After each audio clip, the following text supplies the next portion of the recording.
Hello, Hello, everyone. everyone. This is the second session of the 58th FESIG meeting on the 7th of November. I want to pass this over to our host for this second session, James Rink of supersoldiertalk.com. There you go, James. Hello, everybody. James Rink here. So we have Randy Cramer with us today, and we're going to be talking a little bit about the med beds. And I don't have an itinerary for exactly what specifically is, but I guess it's more like a informal conversation. So, Randy, are you there? I'm here. Yes, James. Great. Looks like you've been relegated to the broom closet there. I had to find a good place to get Wi-Fi, and everywhere else. I'm at the Fillmore right now. I'm performing tonight on stage, and so I'm backstage right now trying to find a quiet place that still has Wi-Fi.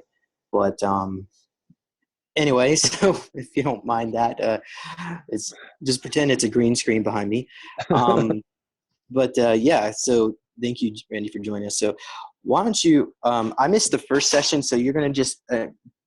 I'm trying to figure out what exactly have you already talked about, and where would you like to take this next? Oh, okay. Captain Cramer has been talking about the holographic mid bits, okay?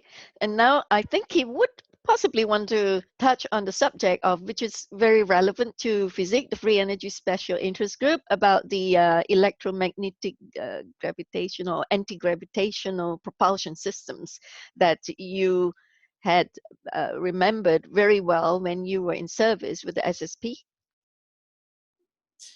Right. Sure. I mean, essentially, the two phenomenons that are used are the electrogravitic phenomenon and the magnetogravitic phenomenon. So electrogravitics is essentially running a high-frequency electrical charge, and without going into too much detail, anyone who's interested in replicating this wants to do their experiments probably to start in the terahertz range. But when you put that high-frequency electrical field through the fuselage of a vehicle, it actually changes the weight. It has this effect which creates an electrogravitic field which reduces the pull of gravity on the mass within the object, so essentially making it effectively, quote-unquote, weightless. The magnetogravitic system is the real propulsion system behind that. So magnetogravitics, the way I like to think about it, and there's a number of ways this can be built, is if you have something that's not unlike a washing machine drum with an inner layer and an outer layer that are sealed chambers, and you have mercury in both chambers, and one spins clockwise, the other spins counterclockwise. And again, you have some high-frequency electromagnets inside the drums that also spin around and add an electrical current to that, so that you create this torsion field inside the mercury, which then creates the magnetogravitic field, which is essentially an anti-gravity field. So it creates actual propulsion, or gives you actual lift against the pull of gravity. And then when you're in up in the air or in open space, it creates this field underneath the vehicle that you can sort of think of like a puddle of water, that the magnetogravitic propulsion creates this little field underneath, like a little puddle of water. And then when you lean in either direction, you're essentially flying on a slipstream. So that sort of the field that you're resting on top of becomes something that you slide on, and that gives you momentum in any direction, and gives you propulsion. So, which can also be, you know, enhanced by thrusters that can give you push on that direction, on that slipstream, and give you greater travel, greater speed as you travel through space. But there's essentially two phenomenons, electrogravitics and magnetogravitics, that they put together in order to create, quote unquote, anti-gravity flying vehicles. That's the basics. Mm-hmm. And this is on which faction? Is it the Germans faction, or is it the Rothschilds? Everybody uses these technologies. Everybody uses electrogravitics. Everybody uses magnetogravitics. It's the standard. Mm-hmm. One of the things that reminds me of is the Nazi bell. Die Right, the Glocke. Glock, the Glock. Mm-hmm. My understanding of the Glock is also that it was creating a 0-point field that was a time-space distortion field as well. So when you sort of add the compounds of different field generators within this technology, then you also end up with the advantage of not just being able to go through space really, really fast, but then you can sort of phase in and out of dimensional space as we understand it, or travel through time when you start messing with those 0-point fields, which you have to be careful for. You don't want to all of a sudden just like, you know, send yourself back to 1,000,000 BC and not be able to get back, which has happened. So you don't want that. Yeah, they call it traveling in vortex. Yes, right, right. Captain Cramer, what about the TR3s? I mean, are they powered by the piezoelectric crystal battery that is the antigravitics type? Oh, No, the TR3Bs are. Oh, I'm sorry. No, the TR3Bs are powered by a microatomic generator that's about the size of a dishwasher on a fuel cell that lasts about 25 years. And then they have atomic thrusters on the corners and a big magnetogravitic propulsion sphere in the middle. So that red sort of glowing light in the middle, that's, if you look up, if you ever see one in the sky and look up at them, the center of the vehicle is slightly distorted. That's the magnetogravitic field that you're seeing that's actually giving the vehicle lift. And then the thrusters out of the corners are what actually propel it in a given direction. Again, And on that note, I do have a question on the ship. Captain Penny Bradley was mentioning how there is the TR3B, TR3C, B, E, and up to H. She had mentioned last conference, we were speaking to her about this, because I had seen, I wanted to see if you're familiar with this as well, Randy, a fleet of white ships that had a stack-on strip on it, and they were triangular, but they were more elongated wing ships. Like, they were very elongated instead of a longer triangle, width-wise. And so I was wondering if you knew who those were coming from. She mentioned that she had some details, but maybe you could elaborate on what you know. So are you describing something that's more the shape of like a boomerang as far as the width of it, or something that's longer and pointier? They really were. I'm trying to get a visual for what you're describing. Sure. Yeah, I had to stare at it for a while, and they did hover. They did hover, and they are elongated triangles. As far as I could see, they weren't really boomerang. They weren't really that kind of shape. Okay. I think I know the vehicle that you're referring to, but it's not something that I'm aware of is in wide usage. So I'd have to ask whose program are using those vehicles at the moment, because I don't think that like everybody's using them or they're cross-sectionally available. I don't think we have any vehicles that look like that at the moment. But I think I am familiar with a longer, pointy triangle vehicle that's white. That does sound vaguely familiar. And not longer in length, but in width. Oh, so just a really wide triangle. Right. Oh, okay. No, I'm thinking of something that's a pointy triangle, but all right, I'll have to ask about that. Yeah, Penny had mentioned that they were that there's an Earth Alliance that flies around, and maybe it was part of them, and the Canadians use the white ships. But Elena had done a program on her YouTube about them like 4 days later after I had seen them. And so I said, well, that's what I saw. I had never seen them before. So I said, wow. And she had also mentioned that she thought maybe it was Air Force as well. And that maybe the Earth that's Alliance. entirely possible. And I was just thinking about what they were using, and maybe they're more advanced in the T3, R, B, C, D, E, H, E, S, H area. So if anybody else has any questions, go ahead. I do have more, but I'll give the floor to someone else if they like. Right. Thank you, Tricia. James?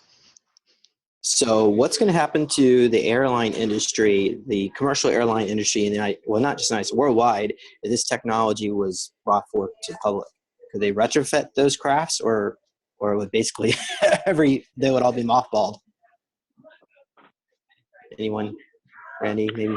No, we think that because Northrop makes the TR series, and we think that we can basically get Northrop to make a civilian version that essentially takes out all the super top secret communications and weapons and propulsion technology, and just has sort of a cut down basic flyer that can then be pitched to the commercial airlines.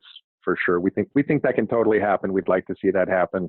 That involves getting a few people around the table at once to get that to happen. But we think that it's absolutely one of the important next phases in this, is to get these vehicles in the skies, moving people around everywhere. And that's one of the things that will get people to realize that we live in the future, and that we don't have to live in the past anymore, and that we're here by having these advanced vehicles as the way we get around through air travel. So we're talking to some people trying to get that to happen, and it's just going to involve getting the right people at the table to have a discussion about it so that can happen. But we'd love to see that happen. What kind of speeds would these crafts go if we could retire commercial airliners and replace it with this new technology? How fast would it take? I don't know, maybe Mach speed, or how fast would it go from London to New York? Any ideas? Oh, I mean, even some of the even some of the older TR series, can go 3, 4, almost 5,000 miles an hour, which is, incredibly fast compared to what most aircraft that we currently have now can go. So yeah, we're talking about vehicles that can, get around the world in, a couple hours instead of, 20 hours. Most of the stuff that's still in the air is about 600 max, and that's about it. I was Right, going to as far as say, I commercial think aircraft, the Concorde went Mach 5, if I'm not mistaken. Yeah. I was going to say, Captain Cramer, since you live so close to Max Langenberg, pay him a visit and collaborate. I mean, perhaps he's got a craft that is going to be so good, I've talked to Max. Max is a great guy, but he has his own priorities and his own agenda at the moment. So we'll just have to wait and see what he wants to do with that. Mm-hmm. Right. I've got a question for you, Captain. Mm-hmm.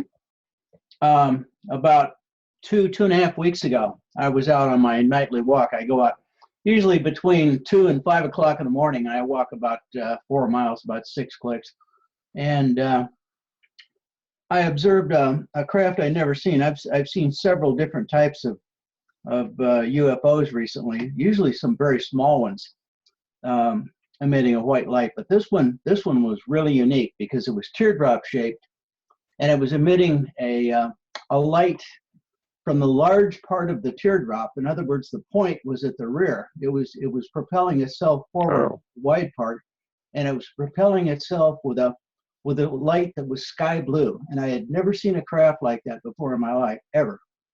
Any idea on whether that's one of ours or from somewhere else? Oh no, that sounds like one of ours. We, the fighters that we build tend to be, teardrop shaped. They tend to either be pointy in the front or pointy in the back because they're more aerodynamic. This was pointy in the back. In an atmosphere. And which is the opposite of what we flew, which was pointy in the front, and the teardrop part was in the back. But you can do it the other way around too. Just depends on engineering. But no, that sounds like something that we're developing as far as our more advanced fighter craft. It wasn't an extreme elevation either. I've been a pilot before, private pilot, and it was probably I'm guessing it was somewhere in the range of about not more than 1,500 feet, maybe 1,000. Yeah. Similar to what you'd see a helicopter flying around it. Right. It wasn't very high up. And it looked to me like it was searching for something. Who knows what? I have no idea. If it's that low, they probably are. Yeah. If it's that low, they're probably scanning or looking for something, because it otherwise doesn't need to fly that low. You know, just for flying purposes, it can And it fly at wasn't any moving fast altitude. either. It was going slow. Yeah, that sounds like a search pattern. Sounds like it's looking for something. Captain, you said that you were working with the SSP for 20 years. Were you stationed mostly in Mars? And you were describing how you went through it's not quite teleportation platform. It was like the jump gates, right? That got you to Mars within a short space of time. Would you want to touch a little bit on that? Sure. No, I The spent technology? 17 years in the MDF, which is the Mars. Sure. No, I spent 17 years in the MDF, which is the Mars Defense Force, and then I finished out my 20-year tour as a pilot, flying fighters in an air wing aboard the EDSS Nautilus, which is essentially an aircraft carrier in space. And we did occasionally, when I was in the MDF, use a jump gate technology or a localized wormhole technology to transport people from one place to another from time to time. And then when we took the transport vehicle, the ship that we took from Luna Operations Command to Mars, that projected a wormhole in space and then flew through that. And so the trip was, a few minutes instead of hours or days, depending on how long it would take to get there at maximum speed. Mm-hmm. Fascinating. So all these technologies, which is so many times more advanced than whatever any of us have seen here on the surface on the planet right now. According to what Corey Good was saying with David Wilcock when they were making the Majestic movie, they were saying that there has been a mandate for, a permission for the release of these suppressed technologies. That it's going to be gradually released bit by bit, and because it's time now. So what do you think of that? Is there some truth in there? Some, sure. We think that the devil is in the details, as people used to say, or as my dad used to say. And so we find that there are people who certainly want to see this technology filter through. They want to see it released. There are people who don't want to see the technology filter through and released. So while that argument ensues, that essentially locks up the release of anything. So as long as there are too many people arguing about it, those technologies are going to just be just on the other side of a doorway that we don't have access to. And just because we don't want to wait for that, we don't think that we're going to stand around and just wait for someone else to figure that out. That's why we would rather pursue these avenues of research and development to get them done on our own, because we think that in many cases, it's still feasible for some of these agencies to drag their heels for a really long time on some of this technology. And we think that we will get it there faster by just, reinventing the wheel from the ground up, as it were. So I think there's some truth in that. I think that just it's not set upon. It's not settled. The argument or the debate is not settled even between internal agencies who are deciding what to release or when to release it. My understanding is there's still a series of discussions and disagreements around the table to decide when and how and what technologies to release. So there's some truth in that, but I think it's a little more complicated. Anyone who says that, this technology is going to be released this year or by next year, that's not how we're seeing it. So I would love to see that. I'd be as happy to see that as anybody, but I don't see that as very likely given the number of people that have to be in agreement for that to happen. So, and a lot of people have to be in agreement. I was wondering about something. What would happen if they did not release the technology? They keep it suppressed. Let's just look forward in the future, 50, maybe 100 years. What would happen to humanity here on Earth? Well, if there were no others, bringing through of that technology from any other sources, I mean, we're looking at environmental, social, and civilization collapse. So the reason we know that those technologies have to be brought in is because we don't want to see environmental, global, social, and civilization collapse. So again, if they don't want to release that technology, that's why we're doing what we're doing, and other people are doing what they're doing, because we're going to come at it from the other side anyway. So they can drag their heels if they want. We'll make it happen one way or the other, but people who are smart will cooperate and want to help with that process so that they're not left out of the loop. And people who want to make billions and billions of dollars need to get on board, because they'll make way more money cooperating and helping to release those technologies than they will by suppressing them. Okay. Well, whatever. Disinformation information or truth or whatever from any sector or from anybody, I just want to applaud the fact that it's Corey Good and his people are organizing, and with David Wilcock, organizing a global meditation for the release of suppressed technologies on the 11th of November. And I have to say that, and I would go for that, because we know that the mind is so awesomely powerful. And if it's a one mind consciousness thing in a group meditation, we might just be able to open up something to manifest on the release of the suppressed technologies. So shall we participate in that one? What say you? Oh, that sounds like a fabulous idea. Yeah, on the 11th of November, I suppose we have to go to their site and see how they organize it. And I've been calling out to our people to participate in that one. It doesn't matter who leads that, so long as it's done. We're going to have this mass meditation to have it released. Okay. Thank you. My next question is, it appears the Rockefeller faction within MJ12 was part of the reason why we don't have the free energy technologies released to the public. And has that changed? Are the Rockefellers now allowing that to come forward?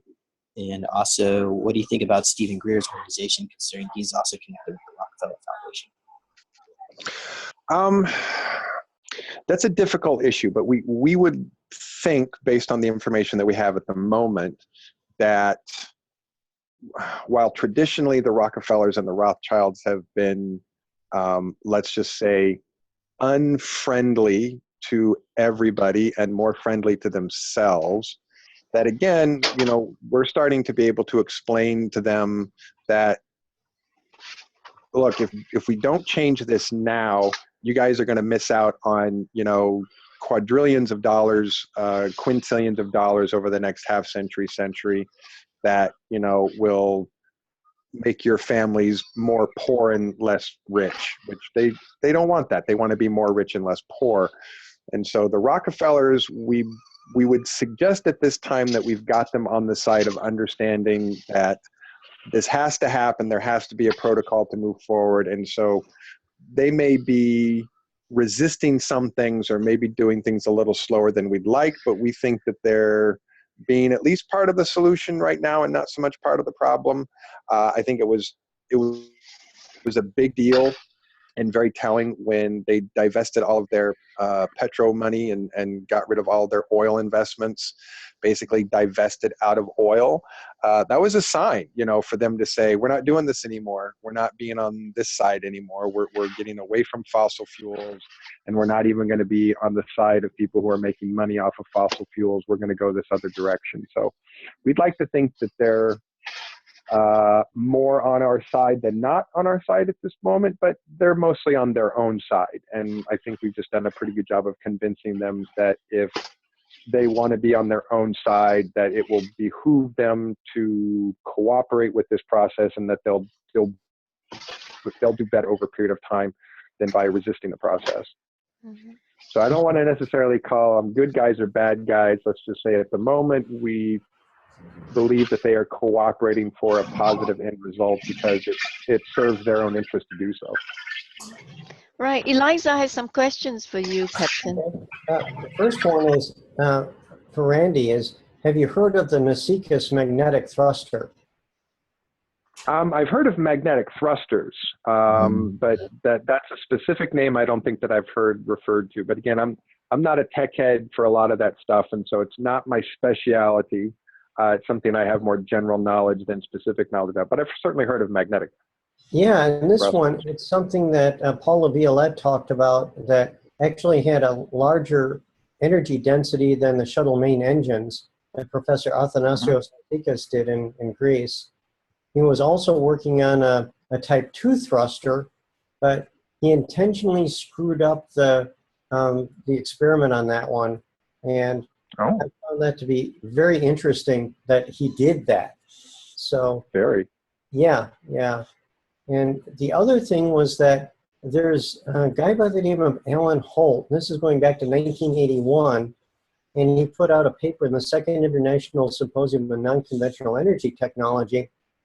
And it was on galactic propulsion, which is essentially, it's like a warp drive. But he had a lot of details in this thing that got him in trouble with NASA. And I think after that, they put him in the basement. So, yeah. So he was revealing stuff that he wasn't supposed to.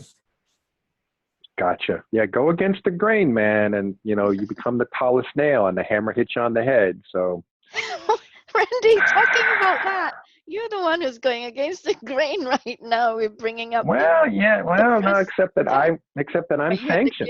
I have permission. I have people telling me that this is what I'm supposed to do, but when you step outside of that and you don't have people supporting your decision, then you're certainly taking a risk there. So you're saying a risk that I would encourage anybody to take. But so you're saying there are good people on the top of the hierarchy as well, huh? Some, absolutely. Some. I mean, there are certainly some good people who understand that their job is to protect the planet, the people, and the solar system, and that you can't protect a civilization in collapse. You have to be able to protect the civilization that's in a state of function, not dysfunction, and that at some point you have to do these things if we're going to protect the planet, the species, and the solar system and civilization as we know it. You just have to. So of course, there's some good people there. So it is correct to say that these people are, is the human race, and they are awakening very quickly now, because people like you, for instance, I mean, you said that you've been meditating since you were young, and so the meditation. I started about 11 or 12 years old. Yeah. The third eye, the pineal gland is open, so therefore you could see and pierce through the veil and see through the deceit and the atrocities of what they're doing to the human race, the controllers of the planet, basically. So therefore, even people there at the top of the hierarchy, they are also like you, they're awakening, and they just want to do good, because they then understood then in the awakening process towards ascension that we all go back to source. And that's just the one source, and we all one. There are certainly some. I can't attest to everybody, of course, in the higher echelons being that way, but we certainly have spent, United States Marine Corps Special Section has spent a majority of our years of existence cultivating our psionic abilities and learning self-mastery. There are a number of ET species have talked about their own history and the history in the intergalactic community that we understand. It's probably, if not certainly, the most important technology that we can develop is ourselves. And that as we develop ourselves, then that makes it easier for us to develop these other technologies for everyone else and for our civilization. Or rather, we don't even need those technologies at all, because if we will for a while. It's reactivated. We will for a while. Yeah. Well, but it's going to take a little while to do that. We know that some people think that that's a really fast process. It's not. It's a slow process.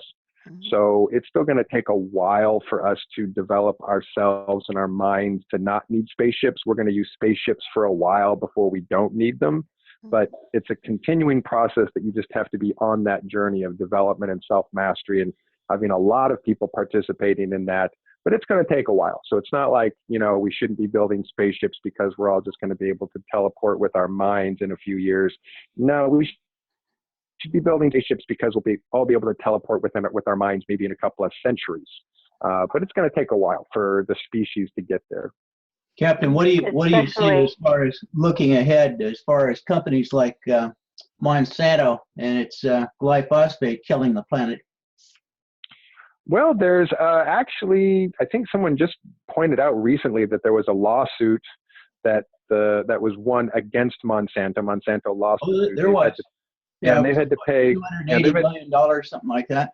Yeah, so let's hope that that's the kind of thing that'll, get them to stop using the glyphosate and stop using the things that are killing off bees and so forth. So, some of these battles will be hard fought and hard won, but that's what we're here for, is to, it's not going to be easy to just snap our fingers and get everybody to change. In some cases, we have to fight the good fight to get certain entities to change.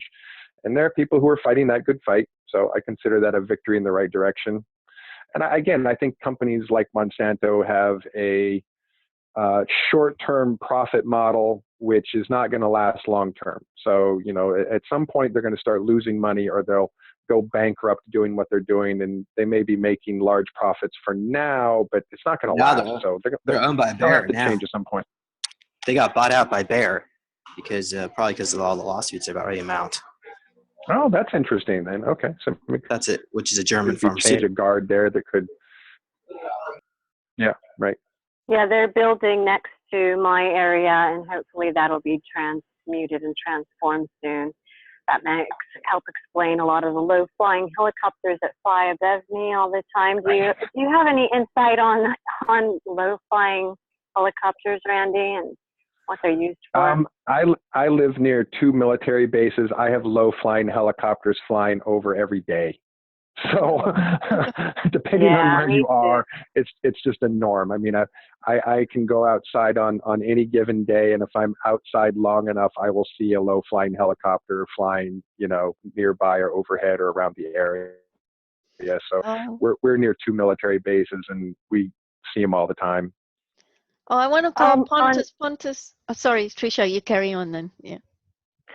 Okay, I just have a really good question for Randy. One of them is, have you connected with the Native American Star Knowledge Wisdom Keepers at all? Because one of them is doing starship technology with, I believe, ASU University out in Arizona, and her name is Tashina Itasha. Have you met her yet at any of the conferences? Nope. No. I have not, and I have not been to any of those conferences. So, and I'll just say it's a large community sometimes, and there's plenty of people that I have not yet had a chance to connect with, and I'm happy to connect with those people. So if you know those people and want to get us connected, by all means, connect us up and let's start talking. I'm happy to do that. Yeah, they have an evolved way of looking at things with the do no harm clause and all of that. But yeah, her name is Tashina Itasha. She has a website called Galactic Healing. Trisha, would you like to write that down in the chat? Sure. I would love to see your beautiful face if you could put your video on. Well, I'm out in the boonies, and my connection's not so good, and I hate to drop off. The other thing is Randy, another good connection would be, have you thought about the options of working with wellness centers and rejuvenation therapies and anti-age therapies? Because I am connected to a healing arts school that I went to over 20 years ago, and they've been around for that long, and they're great with doing grants, and they're into laser frequency technologies and just doing rejuvenation therapies. So I would think that would be a great opening and a great competition for these hospitals to, want to urge them to do that, as well as they're already set up for that. A lot of these spas are even doing chelation therapies, intravenously. So that would be a great option to get a grant going. Yeah, we do actually have a couple of wellness centers in the area that are doing some alternative therapies, and my chief engineer and I have discussed some of these, what are often just referred to as cold laser alternatives. And we have some ideas for some technologies that we would like to work on that could be integrated at that level, for sure. So once we're able to start, actual full-blown, spending engineers all day, all week long working on these problems, we will be able to have some of these other components worked on too, because it turns out that a lot of what we're going to be working with is laser technology. And so there's going to be some areas in where developing some of these components for these precision lasers will be crossing back and forth between a couple of different devices that we want to develop, including some of these cold laser therapies and psionic amplifiers and so forth. So yeah, I've given that some thought, and we plan on making those I already know some of the people locally who have these wellness centers locally, and as soon as we have some functional devices to share with these people and implement, we're going to be more than happy to do that. We think that's a fabulous idea. And yeah, we think of this as not a one road gets us to Rome, as it were, as the old saying goes, all roads lead to Rome. And so in this case, we think that there are a number of different roads that we can take that will still get us to the destination we want to go to. And that's absolutely one of the roads that we are thinking about. So good question. Yeah, the schools are raring to go. Like I said, it's been over 20 years that they've been going, at least the one I've been to out here, and they're just ready and waiting to take over really the health and optimum healing, areas. But your holographic medbeds is a step forward to, and the next step will be rejuvenation, right? Because first it's just the healing, and then when everything's being healed, the body then is ready for the physical age regression. Are you looking in that direction, so as described by Ileana Star Traveler in her video of remembering? We certainly have, and we have some protocols about that. One of the problems that occurs with rejuvenation technology, for example, if you take a person who is 75 years old and you rejuvenate their entire body to that of a 21-year-old, not just from the neck down, but from the neck up. So when that person looks in the mirror, they don't see a 75-year-old anymore, they see a 21-year-old. An unfortunate thing occurs in a certain number of those test subjects, which is they start acting like they're 21. Again. No. And I would suggest that it's not a very good idea to get a bunch of mature older people acting like they're immature, irresponsible 21-year-olds again, because that's what they look in the mirror and see. Well, you're saying just from the neck up, the rest of the body is not able to. Oh no, we can do it both. But what we tend to do is follow a protocol where we restore cellular rejuvenation to a youthful level from the neck down, and that once anybody's over 45, like from the neck up, you're never going to look younger than 45 or 55 again, because it affects the brain in a way in certain people that they look in the mirror and they see a younger, more irresponsible version of themselves, and they kind of are behaving like that younger, more irresponsible version of themselves. So we have some protocols about rejuvenation, and we're not. So there will be some rules against using the technology that we have to just make people younger for the sake of being younger, because it creates a neuroses in certain people that we don't want to see. So we'll see how that goes. I'm sure that there will be some other people's technology that they will be happy to do that, and we'll see as a society kind of what happens when we go through that, and we'll have the growing pain of certain people acting irresponsible because they've been rejuvenated to their younger, more irresponsible years again. But we have protocols to try and ensure that that's not going to happen with our technology, because we don't want to have to deal with that. But I'm sure that some other people will. Can you be I don't rejuvenated think under the everyone age of would be affected that way. Could you go There back were two younger? people talking there. Say again. I said I don't think everyone would be affected that way. No, it's not everyone. It's about a third. It's about a third of the test subjects are affected in that way, which is a significant number. So that's why we try to avoid it. Can you go back younger than 21? You could. You wouldn't necessarily want to, but you could. Yeah. For instance, most men don't do their best bench press when they're 25. They do their best bench press when they're 35. So actually, for males, ideal physiology is, from the neck down is more like mid-30s. So we kind of think that, we can kind of reduce people or rejuvenate people physiologically into their 30s, and men and women are perfectly happy to do that. And again, from the neck up is going to look a little older and more mature to your age. But my brigadier general's over 100, and he doesn't look a day over 55. So, you know, that's how it works for him right now and the rest of the command staff. They all look like they're in their mid-50s, but they're all over 100. Most of them are officers who served in World War II. Oh, wow. When I was 18, I was in my best shape, and I was in Army Special Ops. Great. So Pontus, you're so quiet. Do you want to join the conversation? Well, I think most of my question was answered already. So. Right. Can you explain the process of actually making somebody younger? What do they actually do to the DNA? Is it some kind of scalar wave antennas? They reset an etheric dimension? No, it actually doesn't even have to affect the DNA. All it really does is affect the cellular tissue. And so if you have a perfect model of someone's genetic profile, it will just restore their cellular tissue to a youthful vitality that's probably younger than what they are at the time. I mean, it really depends on how you set. Some of this is in the details of how you, what's the word I want to use? How you tune the technology, how you fine tune the technology to do what you want it to do. So, but it's essentially just using someone's genetic profile to restore the cells in their body to an ideal state.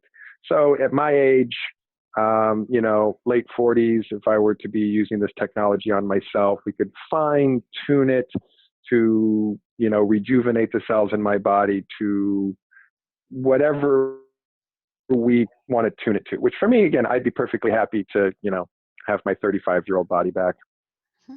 Not that my 48-year-old body doesn't function very well. It does, but I'd be perfectly happy to have my 35-year-old body back. So you're saying from the neck down, your body can be, well, you know, re-age, but from the neck up, if it doesn't go through that process, then it wouldn't mess up the maturity of the personality? Again, in about a third of the subjects that we've done tests on. So it's not something that happens all the time. It's something that happens about a third of the time, which is enough to not want to do it to everybody. We think it causes enough of a neurotic problem for that third that we'd rather not deal with that and become part of the problem on that one. So yeah, we kind of we have a limit, our own policy of limitation on what we think you should age regress someone from the neck up. Again, so that when they look in the mirror, they see their older, mature self that's looking back at them, and that tends to keep them behaving in an older, mature manner instead of looking at their younger, immature self, which can tend people to start acting immature, like they're 21 again. So this is attesting to the motherboard being in the brain rather than intelligence is in every cell of the body, yeah? Right, exactly. Yeah, oh gosh. Is this technology to do with personal perception? Mm-hmm. Is this technology based on the Anton Priory magnetic Bordeaux machine, which allegedly he was able to re-age back people and mice back before he got shut down? Yeah, that was my next question. Thank you. No. My understanding is those are two different things. So without knowing a ton of detail about that, those are two different phenomena, I believe. Yeah. He actually time reverse cells, but and also this guy Dan Winter, he's come up with this therapy device, which allegedly is based on that technology, but apparently it doesn't do what it's claimed. Do you have any information about the therapy? Or heard of it? No, I have not spoken to Dan about that. That's the first time I've heard of it, and I will be curious to look into that and see how that's working or not working. And yeah, well, it's got a high voltage field. It's got two tubes of high voltage field. The problem is that those tubes ever explode in front of your face, you basically lose your face. Yep. Med bed. But I don't think the magnetic Bordeaux machine had the same thing. But unfortunately, they threatened the investors. That was like in 1972, and I think it was probably used in the secret space program. But well, they must have already had it before. I mean, any ideas when SSP started using this? I mean, it must have been, you said 1950s. They were already using this tech? They were using similar or some types of advanced cellular rejuvenation technology since, yeah, probably the mid to late 50s was when they probably had the first technologies that came along. They were either borrowing or getting from other species or reverse engineering, probably about 1957, 1958. It's interesting that I'm just wondering, where did Bearden get the idea for the patent? Good question. Yeah, someone might have helped him out with that. Someone might have had a conversation with him and given him some ideas. I mean, Tom Bearden's a brilliant guy, but he certainly has come up with some ideas that seem a bit farther and beyond than someone's life work could generate. So I don't say that with any insult to his intelligence. I think he's brilliant, but it seems like he's been able to come up with a few more inventions than someone's life work just developing from the ground up would be able to do. So without knowing for sure, I'd suggest someone's helping him out with that. You know, he's having some conversation with someone who's been helping out. Yeah, I think so too. Yeah. Which is good. That's a good thing. So let's yay for people who are helping out. Mm-hmm. And also there's the theory of the collective getting the same ideas at the same time, which circulates around and around. I see a lot of people who kind of go back and forth with, you know, other people feeling they took their ideas, and ergo, I believe the FESIG group, so that we can all just collaborate and coordinate and cooperate. Sure, collective consciousness is a factor. Sure, absolutely. Right. So Linda Moulton Howe was talking about in one of her lectures. She was saying that are we all living in a matrix, a computer simulation? So it's because you have been meditating ever since you were young, Captain, and you possibly would have pierced the veil and seen the big picture and how we were being trapped in this matrix. Could you talk a little bit about that? And how is it that you could remember everything and your memory is intact? You didn't go through the blank slate technology or whatever that they were using on the super soldiers? Like James couldn't remember. No, sure I did.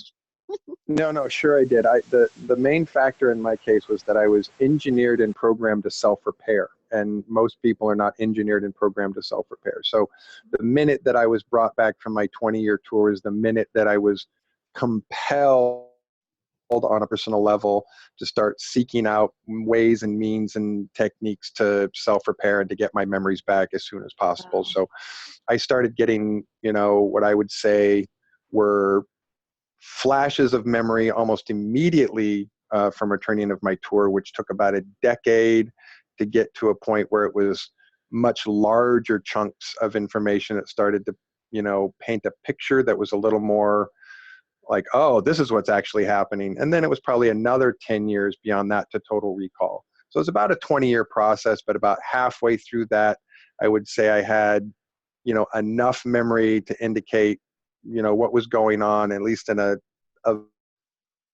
vague big picture way. And then over the next decade, achieved total recall. But that's mostly because I was engineered to self-repair and to heal myself, and obviously had some help with people who wanted me to get to that place instead of just, you know, trying to suppress my ability to get to that place. So a lot of people are just suppressed from that kind of growth. It was encouraged in my case. It was both programmed into me and encouraged. So that's why I get to be on that end of the stick for that one, because I didn't get it the same way everybody else was, which was to just be, you know, repressed and beaten down so that I wouldn't remember, but instead programmed to self-repair and given some support so that I would repair. So the bosses were all right with your total recall? What about the others? Why is it that it's so important that they don't recall and you could? Again, because that was what our program wanted to do, which was design a program that would have the subjects programmed and trained to self-repair, because we felt that it was a better use of human material to not waste those people by using them up until they couldn't be used anymore and they were broken and destroyed and then casting them aside, that it was more important to take the damaged personnel at that point and get them to self-repair and recover so that they could continue to be effective resource material. I mean, to put it in a cold calculating. How was the programming done? Was it subconscious or what? It's in a lot of different ways. Some of it is at the cellular and genetic level, and some of it is at a neurobiological programming level. It's on many levels in which that programming is put into the mind, body, and consciousness experience, so that it's on many layers, so that you can't really get away from it. It's always going to be the ever guiding principle for what you're doing. Right. James, do you want to wrap this up now? It's coming to the 1 hour recording. We're at the end now. No more questions at this point. Well, what happened to Fres? I just have one of the a fluff question, you know, for the levity of the meeting. Captain Cramer, you ready for this one? Oh yeah. Were you? It's a two-part question. Okay. And it's tongue in cheek. This is just to help wrap up. Were you, when you were in space, were you on a multi-species craft? And number two, what was your best meal in space? Wow, that's a really good question.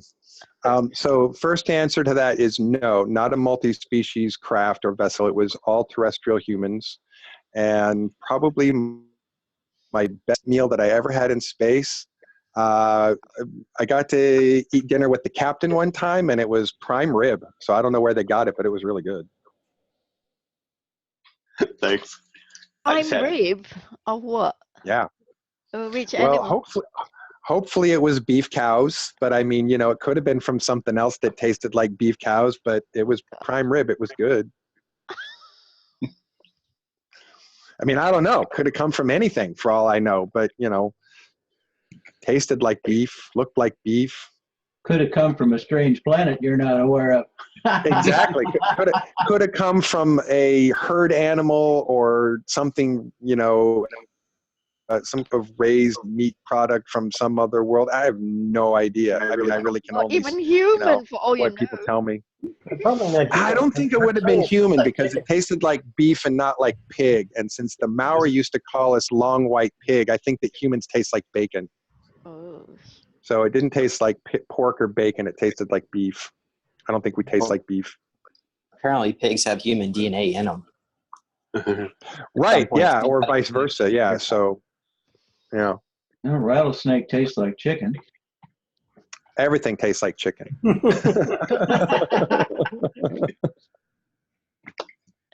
Yeah, that was a line out of the Matrix, actually. Oh, well, this is a fun conversation we're having with you, Captain. Right, I think we will wrap it up now, shall we? Okay, I'll go around the table then, James, shall I? Go for it. Yes, okay. Right, Eliza? Any last unfinished business that you want to speak out? I'm kind of reluctant to say that because every time I open my mouth and somebody hacks the site. But but yeah, I'm pretty good. Yeah. Right. Okay. So, Captain, remember now, Eliza loves to work in your team once you get your funding together. I might want I to won't forget myself. Thank you. What's and I do have. Go on, Trishia. Okay, I have a question for a friend of mine who's dealing with my lab and a lot of AI throughout her body, and she was wondering if you would be able to be knowledgeable and pointing her in the right direction for some help with that, or if you had any advice on that. Sure. Number one thing to do with AI stuff that's present in the body is adjust the pH. Acidic cellular structure, acidic bodies tend to be good hosts for the AI. So if you want to be not a good host for the AI, you want to change your body pH to more basic. So you want to change your diet to get more basic pH instead of acidic pH. That's the main thing to do in your body to fight the AI, is really change the pH in your body, because it can't live in the more basic pH. It has to live in the acidic pH. Anyone who's also having memory issues, really, there are certain things that can help externally, but the number one thing that's going to help is your own internal process. So hypnotherapy for some people is a great way to get down into some of these memories, but meditative states where you're bringing yourself down into your alpha theta range is the same as self-hypnosis, is the same as, you know, going into your own consciousness without having to have someone guide you through it. So the difference between taking yourself on that journey and having someone guide you on that journey is the difference between external hypnotherapy and internal meditative process. And I fully encourage people to engage in a daily alpha theta meditative process so that they can recover their memories more precisely and more deeply. And it will create its own problems as someone is on that particular journey. It's going to be an up and down struggle, because there are plenty of programs designed to keep you from doing just that. But I will just say that diligence and persistence is what will get you there. And just never quitting in the process, essentially understanding that you have this uphill climb that you have to make, and the only way that you're going to get there is by keep climbing, not stopping, and continuing to do that personal work. So I would fully encourage those two things. Adjust her pH to a basic level above 7. So, you know, you want to get like 7.5, 8, sometimes 8.5, if, you know, someone wants to be really specific about it. And really just developing their own personal daily meditative discipline process to get the best clarity that they can, their own memory retrieval, which again will take time, but diligence will pay off and they'll get there.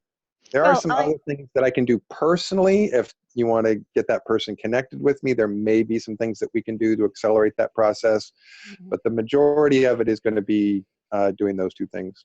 Right. I am a very experienced certified hypnotherapist. You can contact me if you need help, and I teach self-hypnosis as well. Great. Right. Okay, so great. And I'll direct her. Trishia. I'll direct her to you. Her name's Ida, and she is going to be contacting you soon. I believe she already has an appointment with your assistant. And also on the alkalizing thing, there's a treatment that, or it's just a smoothie actually. It's lettuce, aloe vera gel, fresh, and avocado. And that's to heal broken bones and to, you know, so you don't have to have pain medication. It's an accelerator in all those areas. And would that be a great alkalizer that you could do for the body, would you say? That's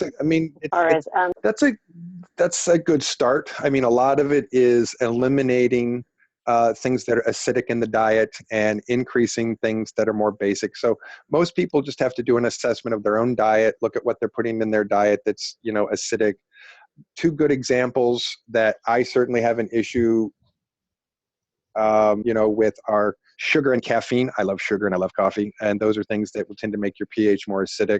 So you have to kind of watch your diet on those things and reduce them, you know, more than putting them in your body. And otherwise, just it's usually to get from a point A to point B, if someone's really struggling with that, is just going to be some revamping of their diet for a certain period of time. Could be months, could be a few years to really get reversal on that. But it usually involves some fairly radical changes in diet, because the AI is telling your body to eat, to be hungry for things that make it more acidic.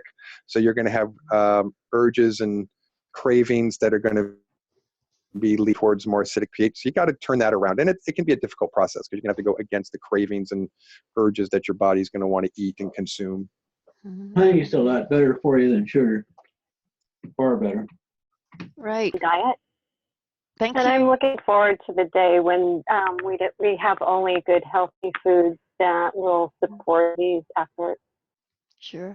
Thank you, Trishia. So we go around the table. Fresh, you had your say, and who is okay, I can't read your name properly. Tron, can you speak up? Do you wanna join the conversation? I mean, have your whatever you want to say before we wrapped up this meeting? Okay, I have unmuted you. Do you want to speak up? We want to see you. No, I'm good, thank you. How did you know about this meeting? How did you get to join us here? Well, I've been watching your FESIG site for some time. Uh-huh. And, originally, Kevin up there in Washington, and I saw some of his materials. I've been invited. I get invites from you to come to the meetings. Wonderful. And where are you from? Which country? I'm here in the United States. I lived out in Arizona, down in Mesa. Oh, that's cool. Thank you. Welcome to FESIG. Do join us again. Yeah, I'm a senior electrical engineer, Oh. and I've been working on projects and things for years.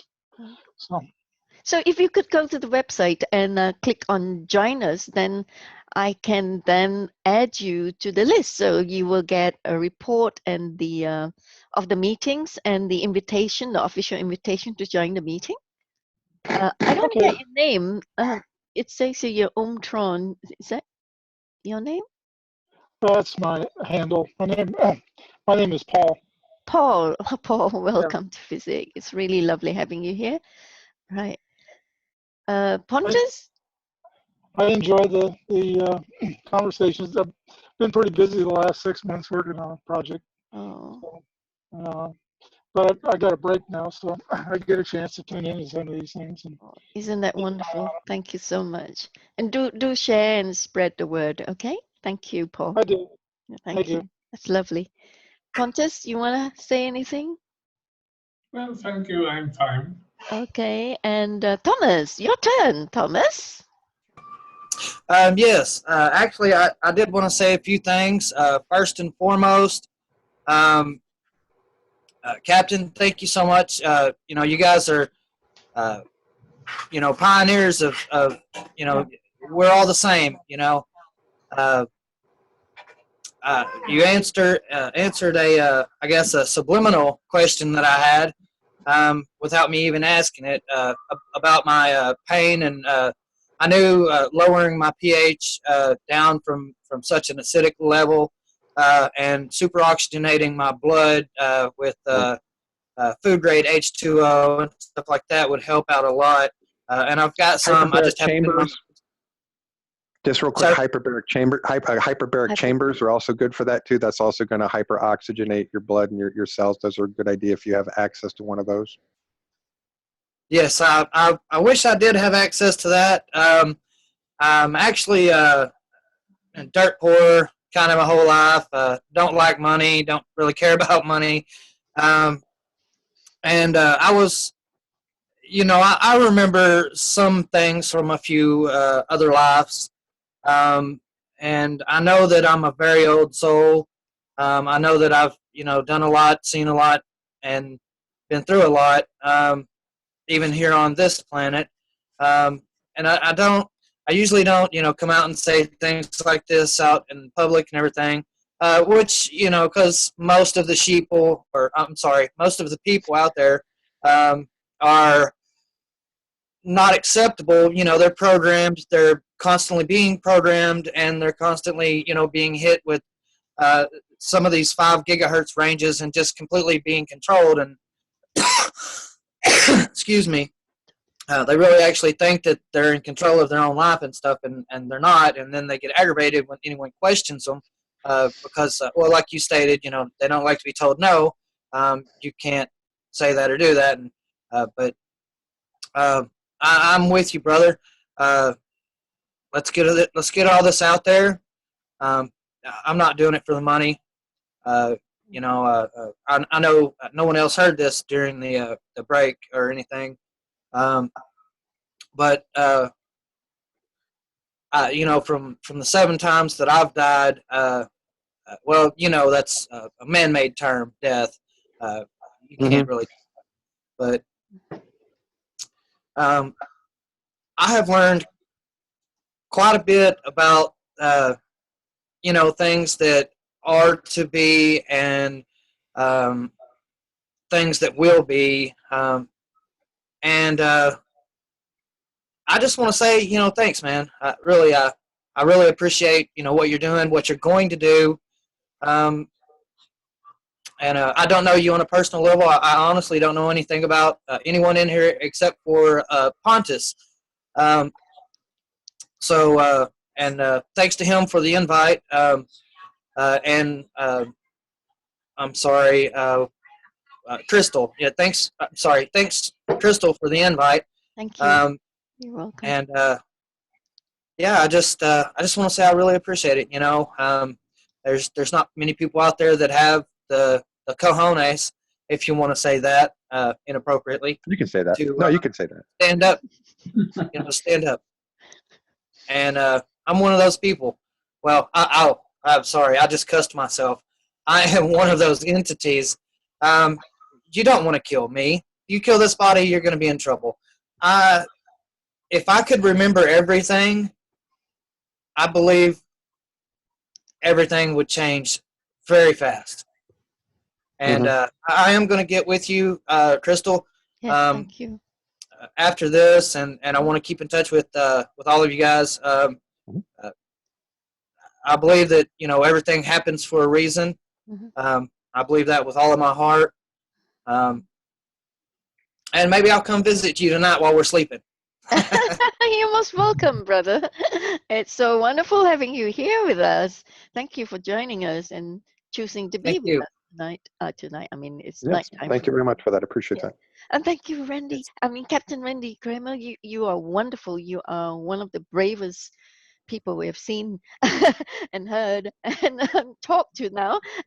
We have the shared mission that is going to make a huge, big difference to humanity if you are going to be really very successful with your mission.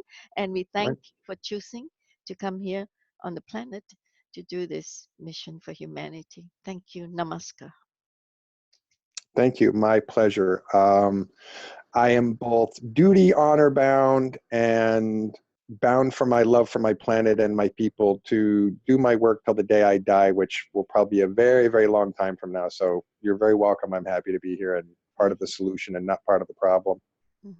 Thank you. So there being no other business, this meeting, the 58th FESIG meeting, is now adjourned to the 59th meeting on the 5th of December 2018. And that's the last meeting of the year until the next year. Thank you very much, all. Namaste. Thank you. Thank you.